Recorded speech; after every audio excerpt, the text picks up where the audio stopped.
বিদ্যমান যে জনদুর্ভোগ, জ্বালানির যে সংকট,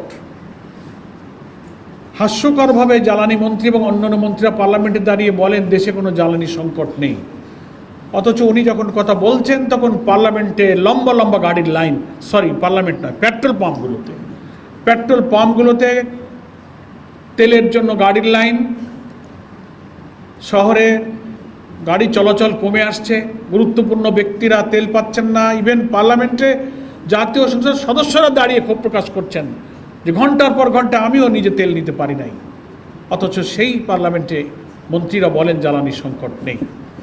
সার সংকট এই জ্বালানি থেকে তৈরি হচ্ছে।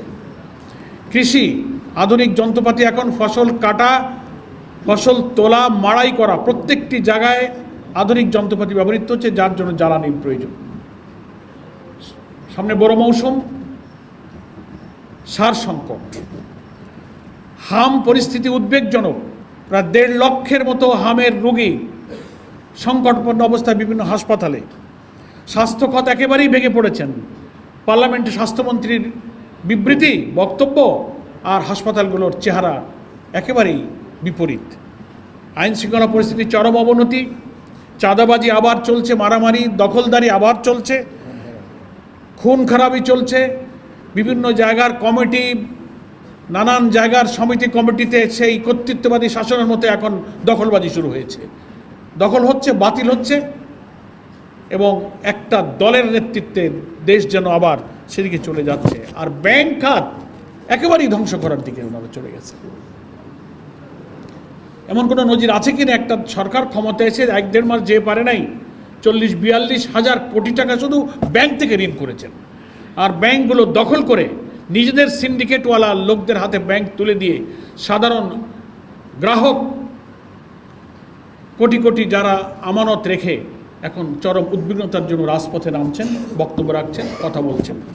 এই সামগ্রিক জনস্বার্থ, জনদুর্ভোগ দূর করা এবং দলীয়করণের মধ্য দিয়ে দেশকে যে আবার সেই যে কালো যুগ থেকে জাতি রক্ত দিয়ে ফিরালো, এবং প্রশাসনের মধ্যে যে নির্দলীয় নির্লজ্জভাবে যে দলীয়করণ চলছে, এরে বদলি, ওরে ওএসডি, ওনাকে পদত্যাগে বাধ্য করা, একেবারে 1-1.5 মাসের মধ্যে একটা ফ্যাসিবাদী স্টাইলে, যার বিরুদ্ধে এতকাল ওনারাই বক্তব্য রেখেছেন, আমরা রেখেছি, সেই কাজ নিজেরাই শুরু করেছে। সচিবালয় থেকে শুরু করে একেবারে সিভিল অ্যাডমিনিস্ট্রেশনের অধস্তন পর্যন্ত সব সরিয়ে দিচ্ছে।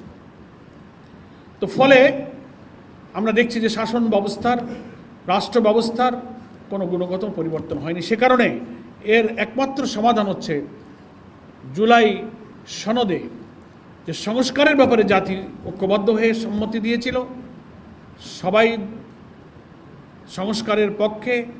জুলাই সনদে আমরা স্বাক্ষরকারী যে দলগুলো ছিলাম, প্রত্যেকটি কথা জুলাই সনদের সব কিছুই পুরোপুরি বাস্তবায়ন করা ছাড়া এর যে আইনি ভিত্তি,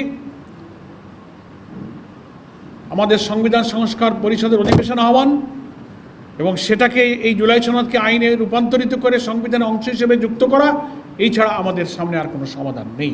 সেই জন্য সমাজের সাংবাদিক বন্ধুগণ, সেই গণভোটের গণরায় বাস্তবায়নের জন্য আমরা চলমান আন্দোলনকে এগিয়ে নিয়ে যাওয়ার জন্য আমরা পরবর্তী দফার কর্মসূচি আজকে ঘোষণা করছি, যা কিছুক্ষণ পূর্বে আমাদের শ্রদ্ধেয় শীর্ষ নেতৃবৃন্দ এই কর্মসূচির ব্যাপারে একমত পোষণ করেছেন। আমাদের এই আন্দোলন ইনশাআল্লাহ চলবে।